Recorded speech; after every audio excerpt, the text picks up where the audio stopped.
آج ہی کے دن یعنی 4 جولائی 1187 کو حطین کی لڑائی لڑی گئی۔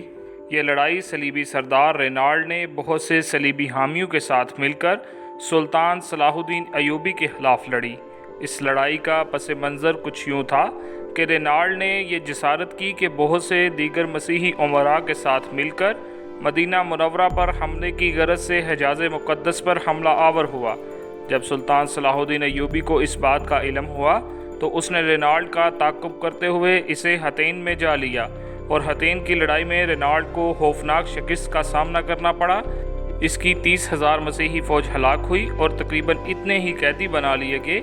سلطان صلاح الدین ایوبی نے رینالڈ کے اتحادی بادشاہوں کے ساتھ وہی سلوک کیا جو ایک بادشاہ کے ساتھ کیا جاتا ہے، لیکن رینالڈ جو کہ سرکار دو عالم صلی اللہ علیہ وآلہ وسلم کی شان میں برملا طور پر گستاخی کیا کرتا تھا، سلطان صلاح الدین ایوبی نے قسم کھائی تھی کہ وہ اپنے ہاتھوں سے اسے قتل کرے گا۔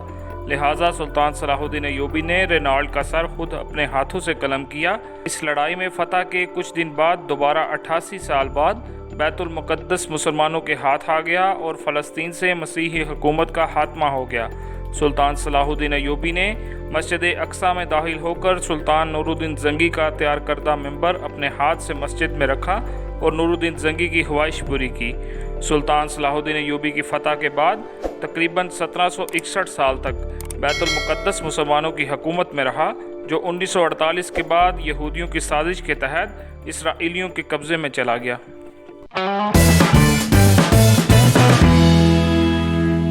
آج ہی کے دن 1546 میں مراد ثالث کی پیدائش ہوئی۔ مراد ثالث سلطنت عثمانیہ کا 12واں سلطان تھا۔ مراد ثالث سلطان سلیم دوم کا بیٹا تھا۔ مراد ثالث 1574 سے لے کر 16 جنوری 1595 تک سلطنت عثمانیہ کو سلطان رہا، لیکن مراد ثالث ایک کمزور عیش پرست سلطان تھا جو حرم کے زیر سایہ تھا، جہاں اس کی بیوی کا حکم چلتا تھا۔ اس کے دور حکومت میں سلطنت کے امور صدر اعظم سلطنت عثمانیہ سوکلو محمد پاشا کے ہاتھوں میں تھے۔ محمد پاشا نہایت ہی مدبرانہ ذہن رکھنے والا انسان تھا۔ اس نے سلطنت عثمانیہ کو اور بھی زیادہ مضبوط کیا اور اس کی سرحدوں کو پھیلانے میں اہم خدمات سر انجام دیں۔ اس نے عثمانی سلاطین جو کہ عیش پرست ہو چکے تھے، ان کی کمزوری کا اثر سلطنت پر نہ پڑنے دیا۔ مراد ثالث 16 جنوری 1595 کو انتقال کر گیا اور انتقال کے بعد اسے ہیگا صوفیہ استنبول میں دفن کیا گیا۔